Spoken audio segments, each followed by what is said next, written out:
Morning everyone, welcome to today's show. This is Amy. I'm your host for today's Health Daily. Today's episode, we'll be talking about the health of people living in Cameroon. Cameroon is located in sub-Saharan Africa region. People who are living there are facing a lot of health issues. In the studio, we have with us Fiona, who is living in Cameroon and experiencing some health issues. We also have the representatives from Save Cameroon, Anika and Kinsey. And lastly, we have our government official, Kristy. Now, let's turn our camera to Fiona. She'll talk about her life in Cameroon. Hi, I'm Fiona. I'm a citizen of Cameroon.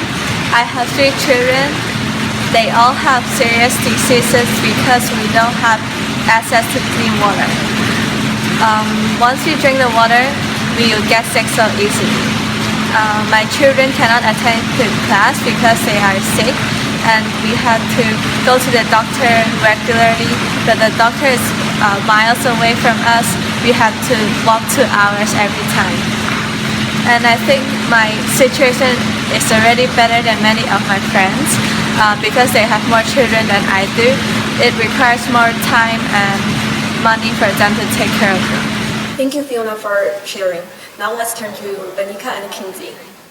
Hi everyone. So there's been many public health issues that have been mentioned previously, and what we and my associate Kinsey feel are most important are poverty. That's a very big issue in Cameroon. Also, public awareness and education, and community-based services. Citizens should have programs available to take part in. These programs can include rehabilitation, food delivery, adult and child care, and transportation for the elderly. That's the biggest problem. Most people they don't have access to all these things. There needs to be adequate funding from the government and social organizations to initiate this community-based service and promote all these programs. Screenings and checkups are essential to catching the disease at an initial stage. Also, there is a famous saying that it's easier said than done. However, there are many costs associated with it and a lot of professional help, and this is a multi-sectoral approach. So we're going to need help from the governments, help from us, help from the common people. Everyone needs to work together as a whole to solve this problem. Another health issue mentioned earlier, which was poverty, is significantly important in facilitating good health and well-being. Health is a result of our everyday lifestyles, and due to inadequate means, people in Cameroon are suffering. Majority of the people are living in poverty where they have no access to clean water or food. Their housing, unsanitary, and unhygienic behaviors make them more susceptible in developing diseases. Poverty is a major health concern, and in Cameroon we need immediate action to solve this really big problem. Thank you, Anika, for sharing.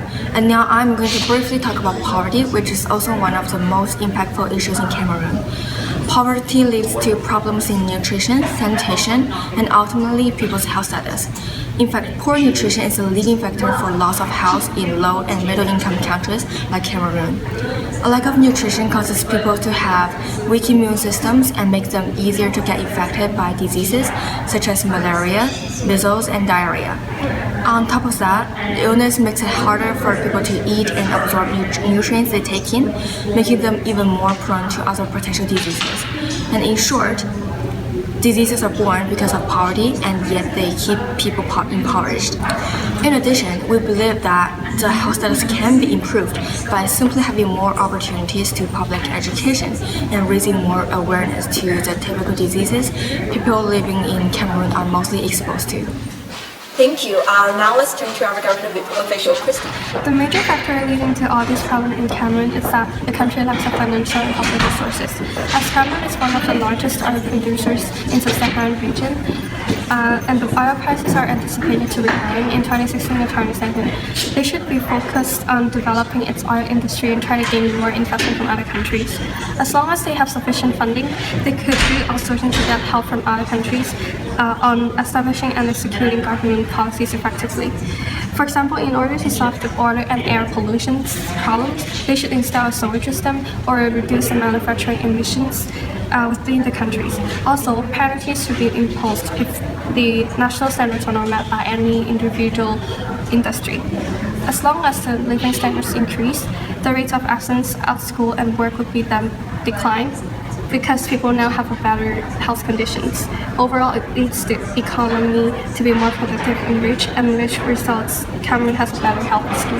Thank you, ladies, for coming here today, and thank you for the audience to be with us at the same time. I hope you guys have a better understanding of the conditions in Cameroon, and I hope everyone can help the people there. And I'll see you guys next week.